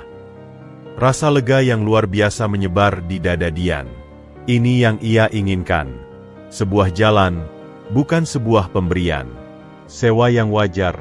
Pak, saya mau bayar sesuai harga pasar untuk kamar kos biasa, meski pelan-pelan. Pak Aris tertawa kecil. Kau keras kepala seperti ayahmu. Baiklah, kita hitung nanti. Yang penting, kau punya tempat untuk pulang malam ini, dan punya pekerjaan untuk mulai besok. Dian melihat sekeliling rumah itu sekali lagi. Sekarang, pandangannya berbeda. Ini bukan lagi rumah pemberian yang membuatnya tidak nyaman, tetapi sebuah tempat singgah, sebuah batu loncatan yang ia raih karena ia berani berkata, tidak, dan meminta apa yang ia yakini benar. Terima kasih, Pak Aris, ucap Dian, kali ini dengan tulus dan lapang. Untuk pengertiannya, dan untuk cerita tentang ayah saya. Terima kasih padamu, Dian, balas Pak Aris, matanya berbinar. Kau mengingatkanku pada hal yang hampir kulupakan, bahwa balas budi yang terbaik bukanlah dengan memberi ikan, tapi dengan mengajari memancing. Ayahmu yang mengajariku memancing dulu. Sekarang, mungkin giliranku untuk mengajarmu. Malam itu, untuk pertama kalinya setelah berhari-hari, Dian tidur di atas kasur yang nyata, di bawah atap yang kokoh. Tidurnya masih gelisah, dipenuhi mimpi aneh tentang ayah, warisan, dan pilihan. Tapi satu hal yang pasti, ia telah memilih jalannya sendiri. Jalan yang lurus, jalan ayahnya. Dan untuk itu, ia bisa tidur dengan sedikit lebih tenang, meski tantangan di depan masih samar dan menakutkan. Penolakannya terhadap sertifikat bukanlah akhir, melainkan awal yang sebenarnya dari perjalanan barunya. Pagi di rumah sementara itu terasa asing bagi Dian. Cahaya matahari masuk dari jendela kamar, menerangi debu-debu yang menari pelan. Ia bangun dari kasur yang masih terasa baru dan aneh. Selama beberapa detik ia lupa di mana dirinya berada. Kemudian, ingatan akan malam yang luar biasa itu menyergapnya. Pak Aris. Sertifikat. Penolakannya. Ia mandi dengan air hangat dari pemanas yang berfungsi dengan baik. Sebuah kemewahan yang lama tak ia rasakan. Ia mengenakan kemeja dan celana kain yang sama. Sudah ia cuci dan keringkan dengan cepat di malam hari. Di dapur, ia menemukan Pak Aris sudah duduk di meja makan kecil. 2 cangkir kopi hitam dan beberapa potong roti dengan selai sudah tersedia. Pagi, Dian. Tidur nyenyak? Tanya Pak Aris, terlihat lebih segar. Lumayan, Pak. Terima kasih. Dian duduk dengan agak kaku. Rasa syukur bercampur kecemasan. Apa yang akan terjadi hari ini? Setelah sarapan singkat, Pak Aris mengajak Dian naik ke mobilnya. Hari ini kita ke kantor.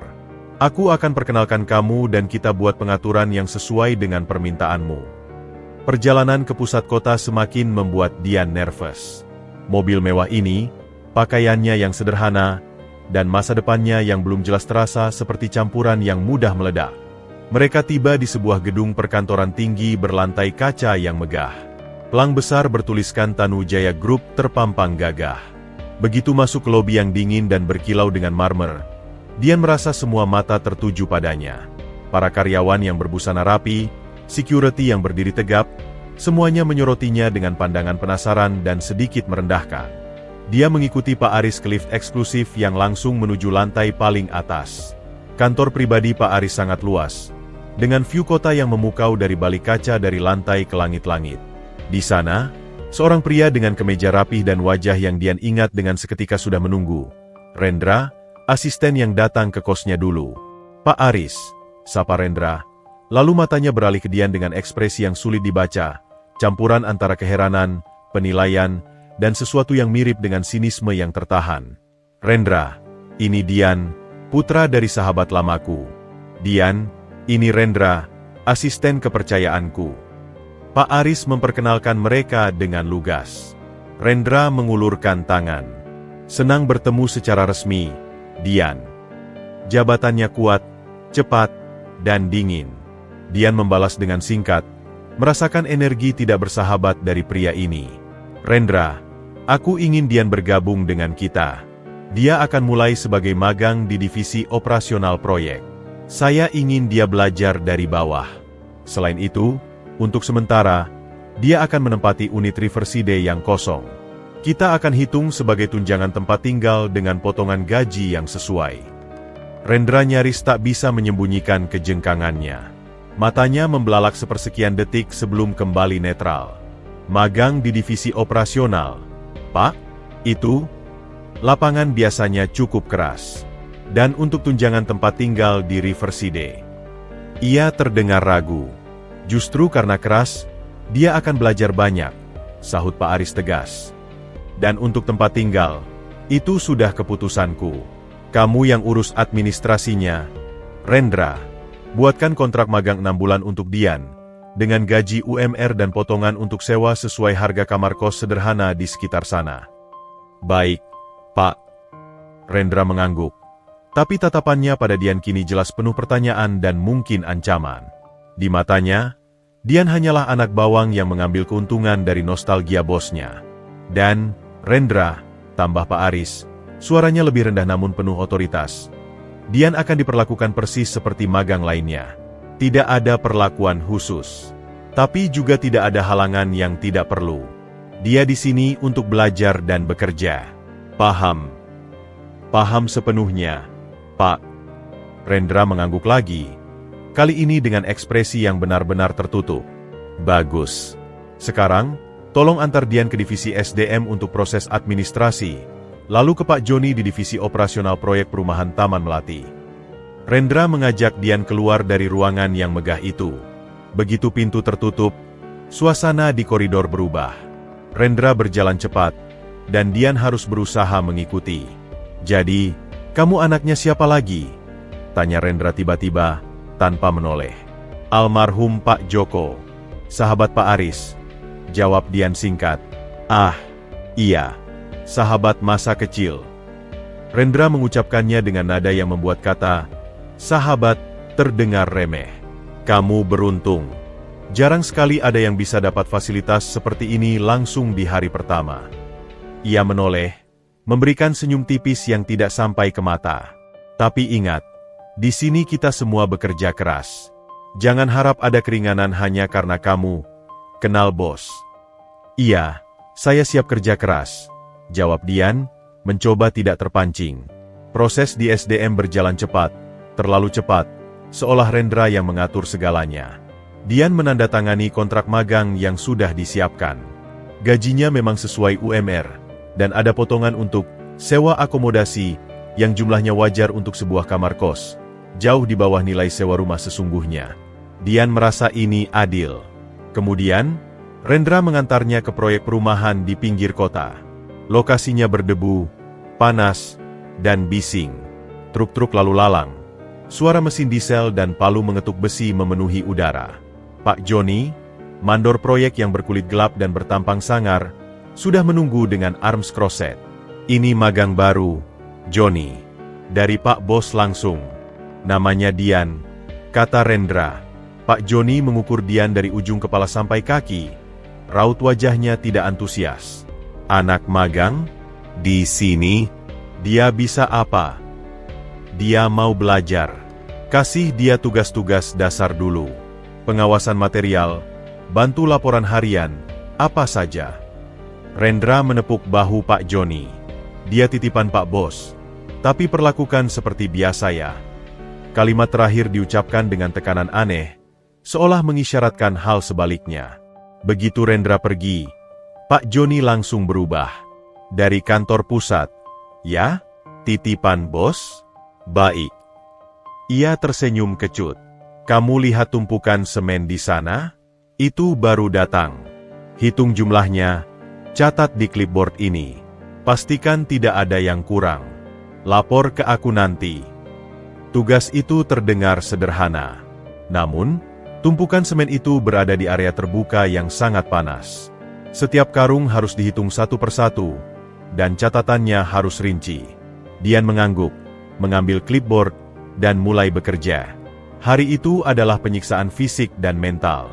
Panas terik, debu yang menyumbat hidung, dan tatapan sinis dari para pekerja lapangan yang mengira dia anak orang dalam yang hanya numpang lewat.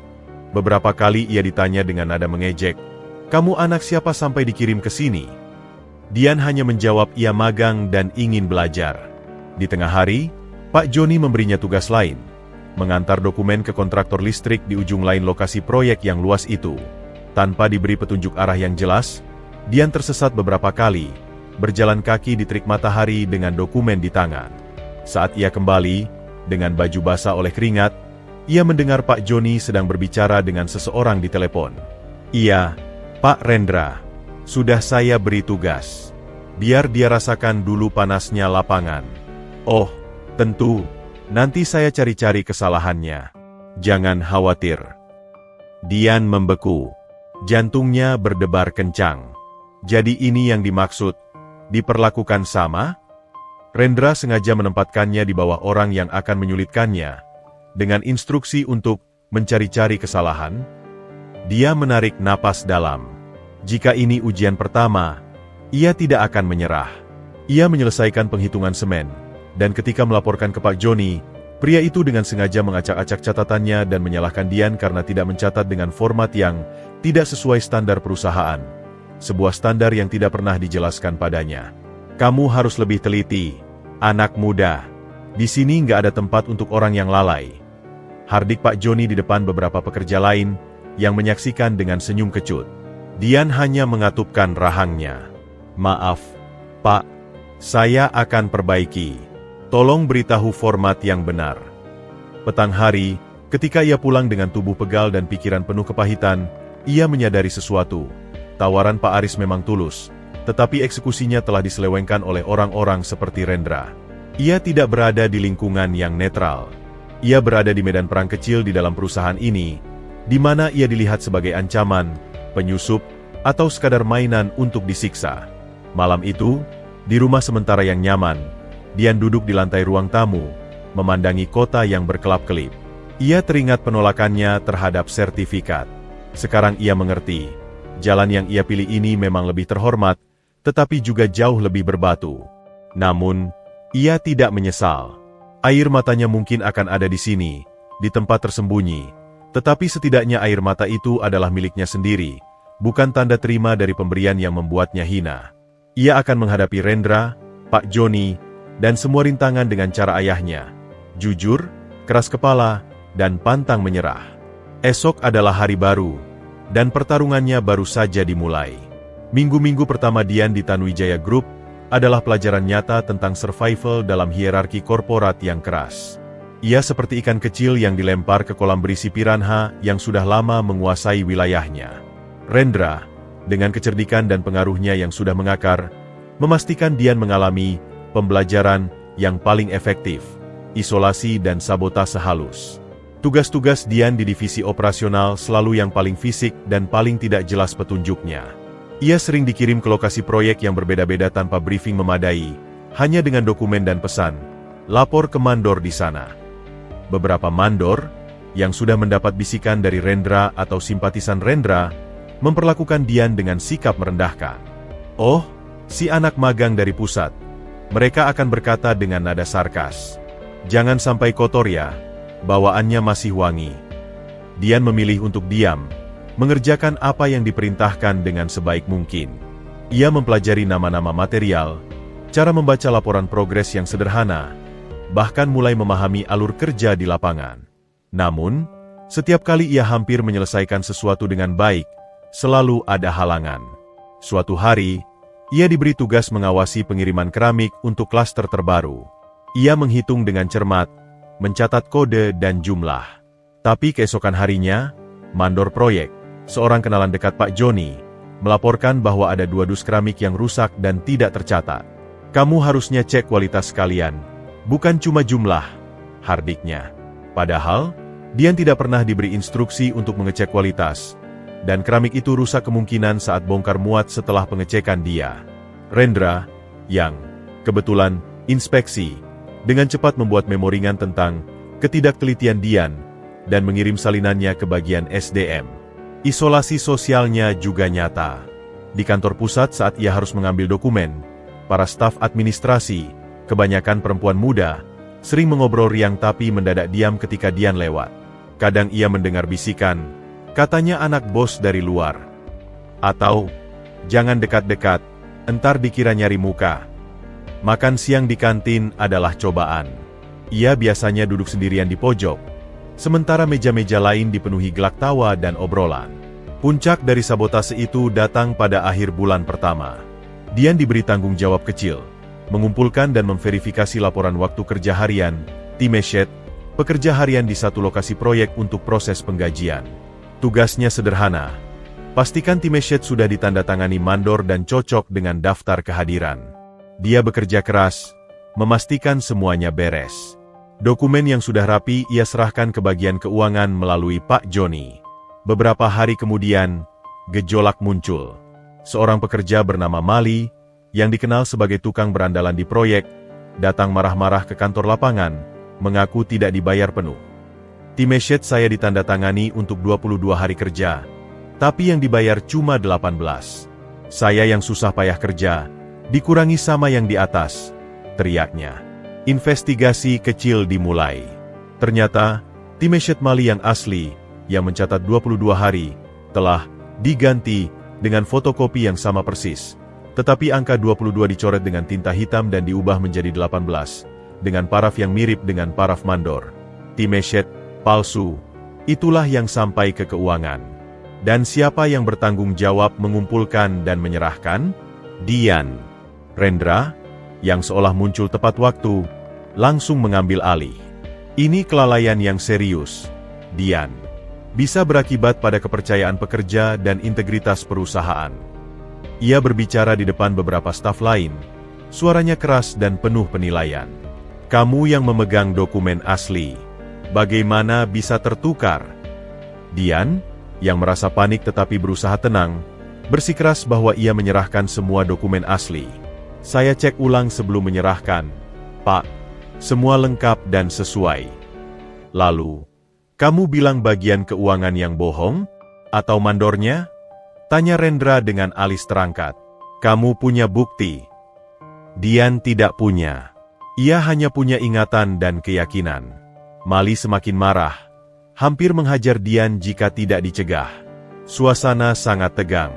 Insiden itu berakhir dengan perusahaan membayar kekurangan Mali atas dasar kemanusiaan, sambil menekankan bahwa ini adalah kesalahan prosedur. Meski tidak ada sanksi resmi, nama Dian tercoreng. Ia kini tak hanya dianggap anak bawang, tetapi juga ceroboh dan bisa merugikan perusahaan. Gosip yang disebarkan Rendra dan kroni-kroninya mulai mengambil bentuk yang lebih keji. Di kolam renang klub karyawan, di warung kopi dekat kantor, bisik-bisik mulai beredar. Dengar-dengar, Dian itu bukan cuma magang biasa. Katanya, anak Pak Aris dari masa lalu, sebelum nikah. Makanya dibawa ke sini, dikasih fasilitas. Wah, pantas. Mirip juga ya mukanya. Iya, makanya Bu Aris dan anak-anaknya gelisah. Rumor itu seperti api dalam sekam. Sampai ke telinga beberapa manajer menengah. Tatapan pada Dian berubah dari sekadar merendahkan menjadi penuh dengan penghakiman moral dan kebencian terselubung. Ia tak hanya dilihat sebagai penerima fasilitas tidak pantas, tetapi juga sebagai produk dari dosa masa lalu bos mereka, sebuah ancaman bagi keturunan sah keluarga Aris. Dian sendiri awalnya tidak tahu. Hingga suatu hari, seorang staf administrasi yang sedikit lebih baik, sebut saja Ima, secara diam-diam menariknya di lorong. Dian, hati-hati. Bisiknya cepat. Banyak yang bicara buruk tentang kamu. Katanya kamu, anak di luar nikah Pak Aris. Itu yang bikin Rendra dan kawan-kawannya benci sama kamu.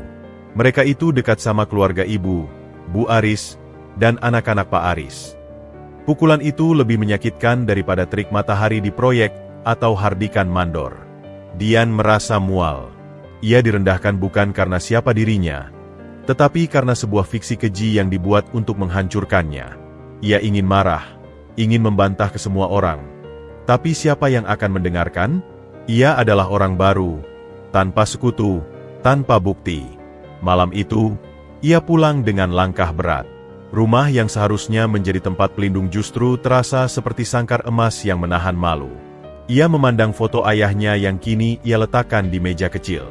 Ayah, apa yang harus aku lakukan? Gumamnya. Aku mencoba jujur, mencoba bekerja keras, tapi mereka menguburku dengan kebohongan. Dia hampir menyerah. Hampir mengambil ponselnya dan menelepon Pak Aris, mengadukan segalanya. Tapi sesuatu menghentikannya. Jika ia lari mengadukan, bukankah itu membuktikan bahwa ia memang lemah? Bahwa ia memang anak bawang yang hanya bisa lari ke pelindungnya? Dan bagaimana dengan Pak Aris? Masalah keluarga yang sensitif ini, apakah ia mau menambah beban pria yang sudah berusaha menebus kesalahan itu? Dian memutuskan untuk diam. Untuk menelan ludah pahit itu, ia akan terus bekerja, lebih keras lagi, lebih teliti lagi.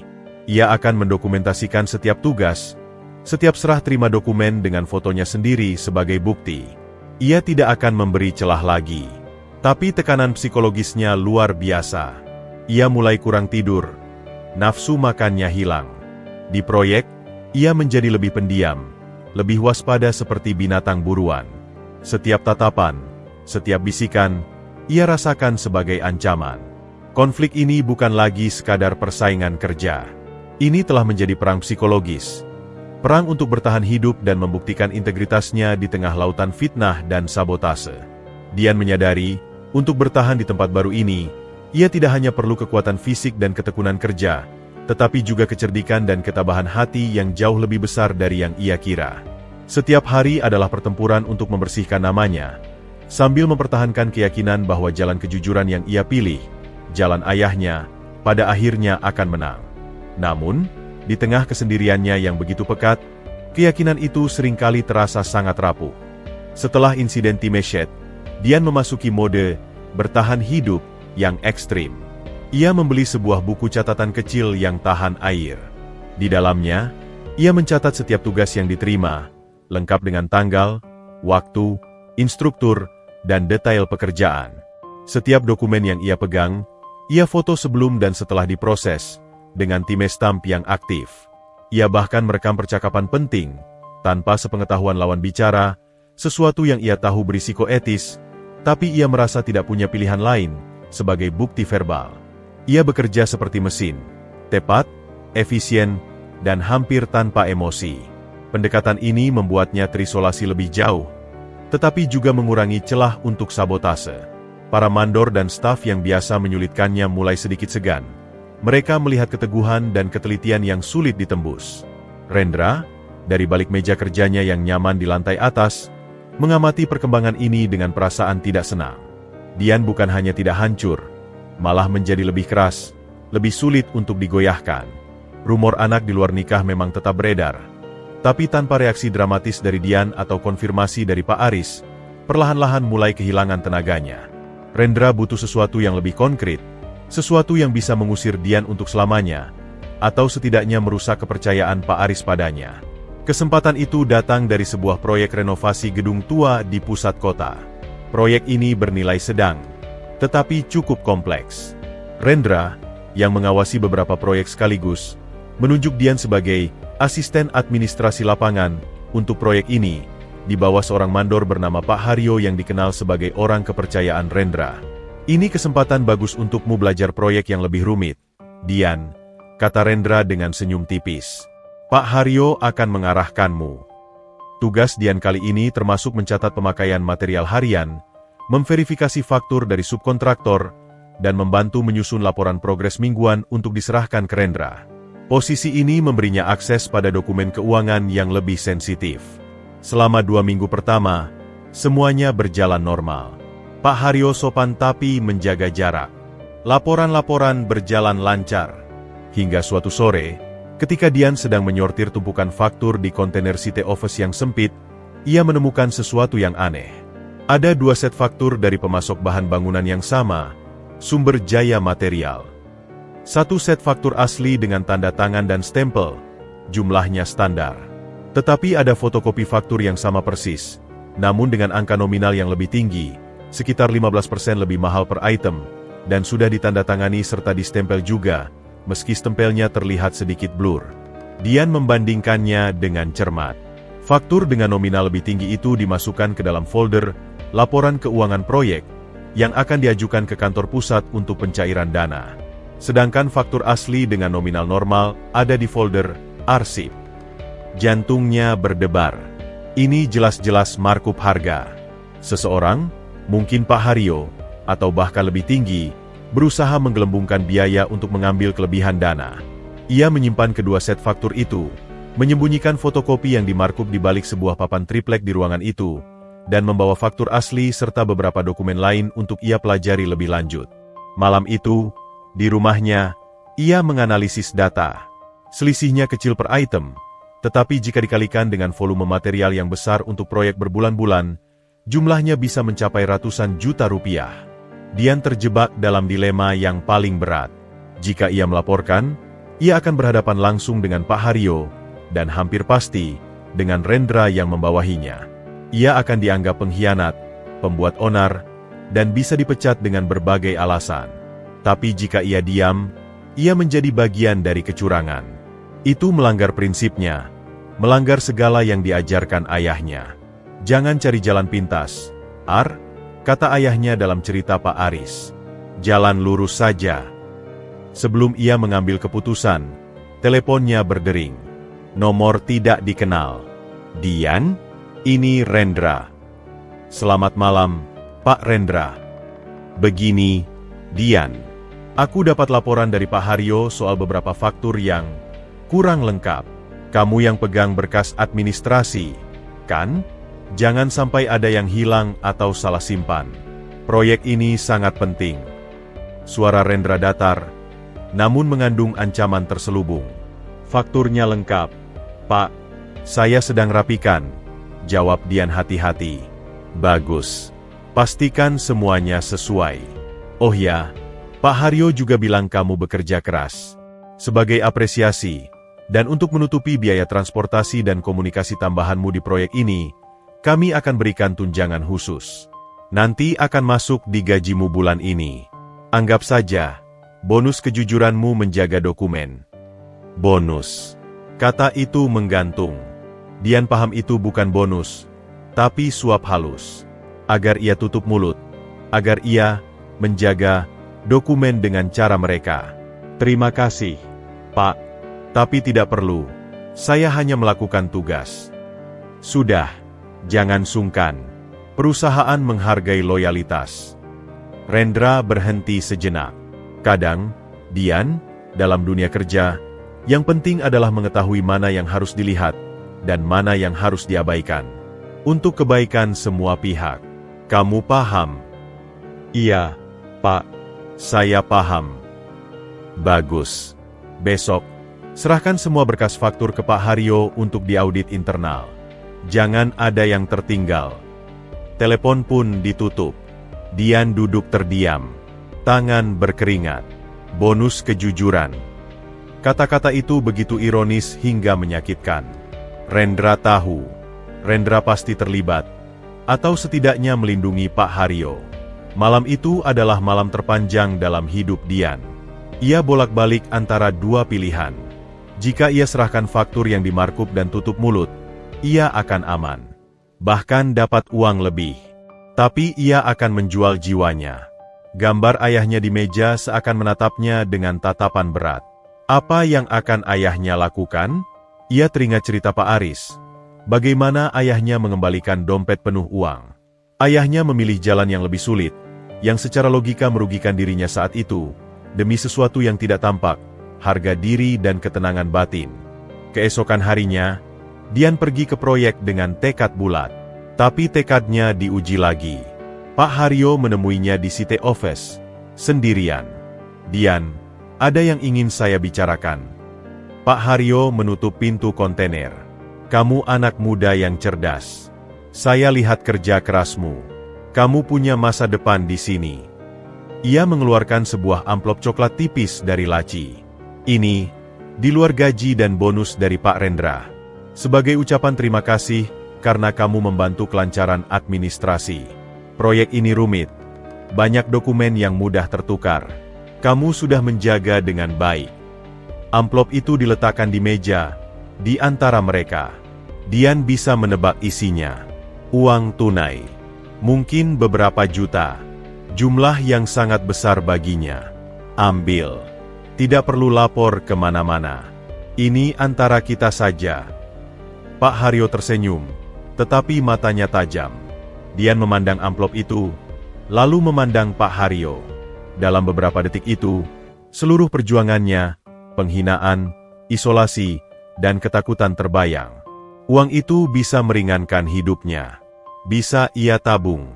Bisa ia gunakan untuk membeli sesuatu yang ia butuhkan. Tapi ia juga membayangkan wajah ayahnya, dan wajah Pak Aris yang mempercayainya dengan memberikan kesempatan ini. Dengan tangan yang sedikit gemetar, Tetapi suara yang jelas, Dian berkata, "Maaf, Pak Haryo. Saya tidak bisa terima ini. Saya hanya melakukan tugas saya." Ia tidak menyentuh amplop itu.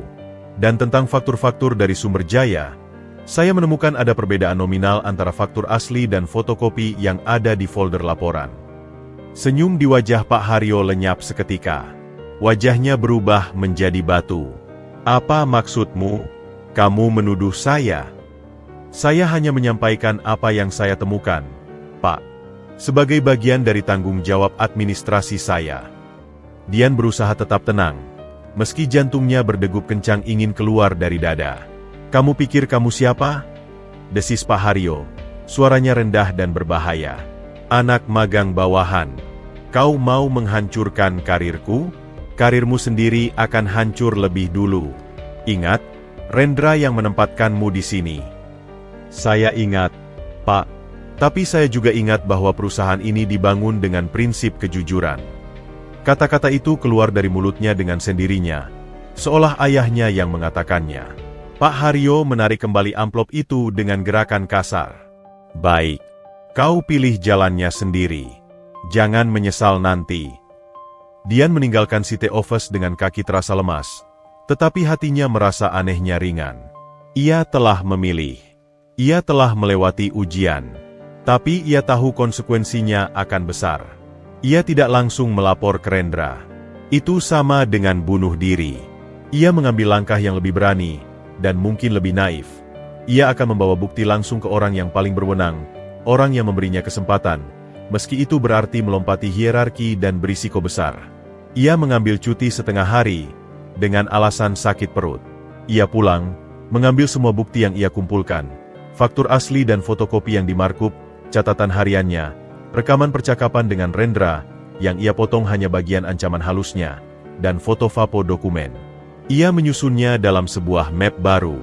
Lalu, dengan nafas tertahan, ia mengirim pesan singkat kepada Pak Aris. "Pak, mohon maaf mengganggu. Apakah besok pagi saya bisa bertemu Bapak? Ada hal penting dan sensitif mengenai proyek yang perlu saya sampaikan langsung." Balasan datang beberapa menit kemudian. Singkat, "Jam 8 pagi, di kantor saya. Pintu akan terbuka untukmu." Malam itu, Dian tidak bisa tidur. Ia memandangi map berisi bukti-bukti itu. Ini mungkin tiketnya untuk keluar dari perusahaan, atau mungkin awal dari kehancuran yang lebih dalam. Tapi satu hal yang ia yakini, apapun yang terjadi esok, ia bisa memandang wajah ayahnya di foto, dan berkata, "Ayah, aku memilih jalan lurus. Seperti yang ayah ajarkan." Untuk pertama kalinya sejak diusir dari kos, ia merasa dirinya bukan lagi korban. Ia adalah seorang pejuang, yang memilih medan pertempurannya sendiri, dengan senjata yang paling ia percayai, kejujuran. Jam 8 pagi yang sunyi di lantai eksekutif, terasa seperti ruang hampa sebelum badai. Dian mengetuk pintu kayu solid kantor Pak Aris dengan jantung berdebar kencang. Ia membawa map berisi bukti-bukti dan keberanian yang terkumpul dari seluruh tenaga hidupnya. "Masuk." Suara Pak Aris terdengar dari dalam. Dian membuka pintu. Pak Aris sedang berdiri di depan kaca jendela, memandang kota di bawah. Ia menoleh, wajahnya terlihat lebih lelah dari biasanya, ada kerutan kecemasan di dahinya. "Pagi, Dian. Duduklah." "Mau kopi, Pak?" tanya sekretarisnya dari luar. "Tidak usah, Yuni. Tolong tutup pintu dan jangan ganggu kami dulu," perintah Pak Aris. Suasana langsung menjadi serius. Begitu mereka berdua sendirian, Dian duduk di depan meja yang luas. Tanpa basa-basi lagi, karena keberaniannya bisa luntur kapan saja, ia meletakkan map tebal itu di atas meja. "Pak, saya minta maaf harus membawa ini langsung ke Bapak. Tapi saya yakin ini satu-satunya cara." Suaranya datar, berusaha tidak terdaku emosional. Pak Aris duduk, matanya tertuju pada map itu. "Apa ini, Dian?" "Ini adalah bukti kecurangan dan upaya penyuapan di proyek renovasi gedung Taman Sari. Melibatkan Pak Haryo sebagai mandor, dan ada indikasi kuat bahwa Pak Rendra mengetahuinya, bahkan mungkin melindunginya." Dian membuka map, mengeluarkan faktur asli dan fotokopi yang dimarkup, catatan timelinenya yang rapi, salinan rekaman percakapan telepon, yang ia berikan transkripnya, serta foto amplop coklat yang ditawarkan Pak Haryo. Ia menjelaskan satu persatu dengan jelas, tanpa menambahi atau mengurangi. Suaranya tenang, tetapi setiap kata dipilih dengan hati-hati. Ia menjelaskan pola markup, potensi kerugian perusahaan, dan percakapan dengan Rendra yang berisi ancaman halus dan tawaran bonus kejujuran. Sepanjang penjelasan Dian, wajah Pak Aris semakin gelap. Namun, yang mengejutkan Dian, bukan ekspresi marah atau tidak percaya, melainkan sebuah kesedihan yang mendalam, dan, yang lebih mengejutkan, sebuah pengakuan dalam diam, seolah ini bukan kejutan pertama baginya. Setelah Dian selesai, keheningan menyergap ruangan itu selama hampir 1 menit penuh. Pak Aris memandangi bukti-bukti itu. Jarinya menelusuri angka-angka yang berbeda di faktur. Aku tahu, akhirnya dia berbicara, suaranya parau, tentang Rendra.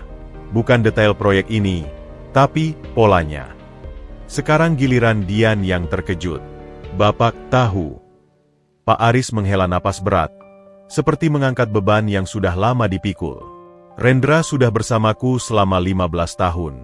Dia cerdik, efisien, dan selama ini adalah tangan kananku yang paling setia. Tapi dalam 2 tahun terakhir, ada laporan-laporan kecil, inkonsistensi di beberapa proyek bernilai menengah. Awalnya aku anggap kesalahan administrasi biasa.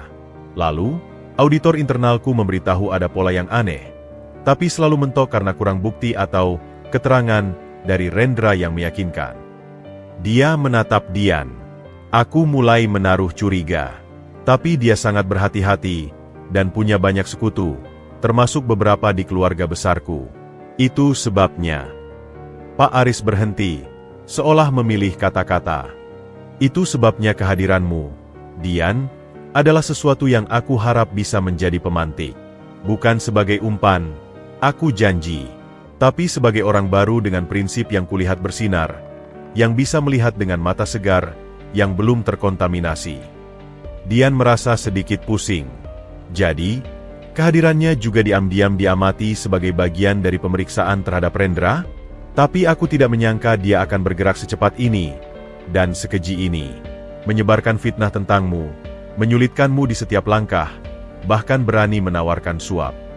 Pak Aris mengepalkan tangannya. Dia tidak hanya mencuri uang perusahaan. Dia mencoba menghancurkan karaktermu, anak dari sahabatku sendiri. Itu yang tidak bisa aku maafkan. Pak Aris berdiri, berjalan ke jendela lagi. Keluargaku, istriku, anak-anakku, mereka memang khawatir dengan kehadiranmu.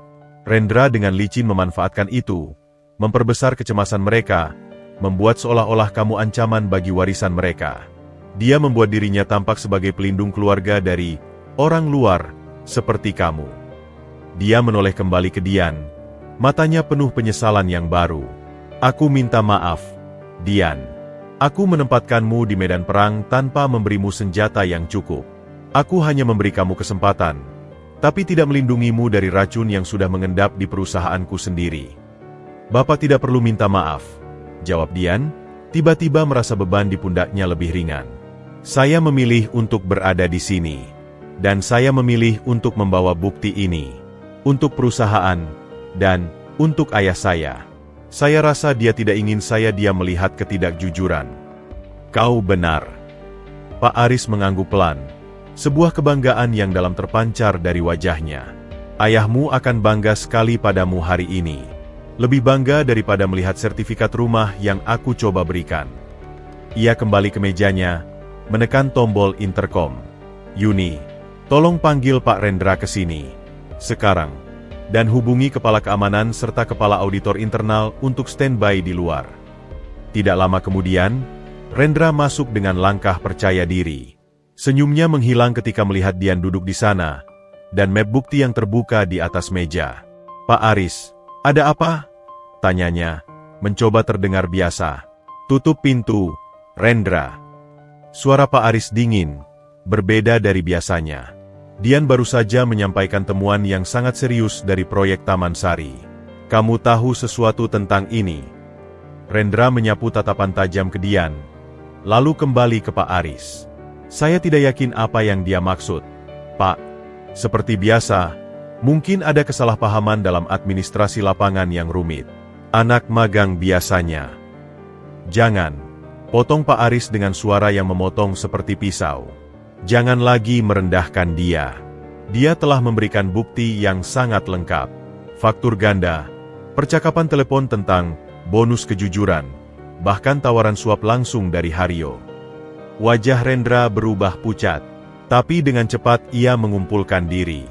Itu pasti rekayasa, Pak. Dia merasa terancam karena kinerjanya biasa-biasa saja dan ingin menjatuhkan saya. Atau mungkin dia ingin uang lebih dan saat ditolak, dia membuat cerita ini. Sudah cukup, Rendra.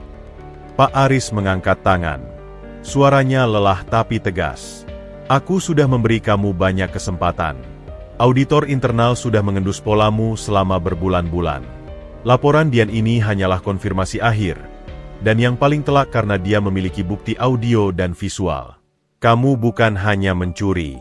Kamu meracuni lingkungan kerja, menyebar fitnah keji tentang Dian dan bahkan tentang aku, dan menggunakan keluarganya sendiri sebagai tameng. Rendra terdiam. Seluruh sandiwara kecerdikannya runtuh. Ia tahu gamenya sudah berakhir. Kamu dipecat, efektif seketika. Kepala keamanan akan mengawal kamu untuk mengambil barang pribadi dan keluar dari gedung ini. Segala tindakan hukum akan kami pertimbangkan, termasuk laporan kepada pihak berwajib untuk penggelapan dan upaya penyuapan. Kerjasamamu dalam investigasi lebih lanjut mungkin akan meringankan, tapi itu urusanmu dengan auditor dan pengacara perusahaan. Rendra tampak ingin membantah, tetapi melihat ketegasan di mata Pak Aris, sebuah ketegasan yang tak pernah ia lihat sebelumnya untuk urusan seperti ini, ia memilih untuk diam. Kepalanya tertunduk, bahunya turun. Dalam sekejap, ia berubah dari eksekutif percaya diri menjadi seorang pria yang dikalahkan. Setelah Rendra dibawa keluar oleh petugas keamanan dengan hina, Pak Aris kembali menghadap Dian. Sekarang, untukmu, katanya, ekspresinya melunak. Dengan ini, posisi asisten manajer operasional junior sedang lowong. Aku tahu pengalamanmu belum panjang, tapi integritas, ketelitian, dan keberanianmu jauh lebih berharga dari pengalaman 10 tahun. Apakah kamu bersedia menerima promosi, dengan gaji dan tanggung jawab yang sesuai? Dian tertegun. Ini bukan yang ia harapkan. Ia hanya ingin kejahatan dihentikan. Pak, saya masih harus banyak belajar. Itu sebabnya kamu akan jadi junior, dan akan ada mentor yang baik untukmu. Bukan orang seperti Rendra. Pak Aris tersenyum kecil. Ini bukan pemberian, Dian. Ini konsekuensi logis dari tindakanmu. Kamu menyelamatkan perusahaan dari kebocoran yang lebih besar, dan menunjukkan kualitas kepemimpinan yang paling dasar, keberanian untuk melakukan yang benar. Dian memikirkannya. Ini adalah tangga berikutnya di jalan yang ia pilih sendiri. Bukan karena warisan, tapi karena hasil kerjanya, integritasnya. Saya bersedia, Pak Aris. Tapi dengan satu syarat. Saya ingin prosesnya transparan. Agar tidak ada lagi bisik-bisik tentang keberpihakan. Setuju. Pak Aris mengangguk. Dan mengenai isu lain, fitnah tentang statusmu, aku akan mengklarifikasinya secara resmi di depan seluruh manajemen. Kamu adalah putra dari sahabat karibku yang telah meninggal. Titik. Tidak ada hubungan darah. Aku akan pastikan itu dipahami semua orang, termasuk keluargaku. Rasa lega yang luar biasa mengalir di seluruh tubuh Dian. Bukan hanya karena ancaman Rendra hilang, tetapi karena kebenaran akhirnya menang. Karena ia bisa memandang ke cermin dan tahu ia telah lulus ujian terberat, tidak hanya sebagai karyawan, tetapi sebagai manusia. Terima kasih, Pak Aris. Tidak, Dian. Terima kasih padamu. Hari ini kau tidak hanya membersihkan nama sendiri, tapi juga membantuku membersihkan rumahku sendiri dari penyakit yang sudah lama bersarang.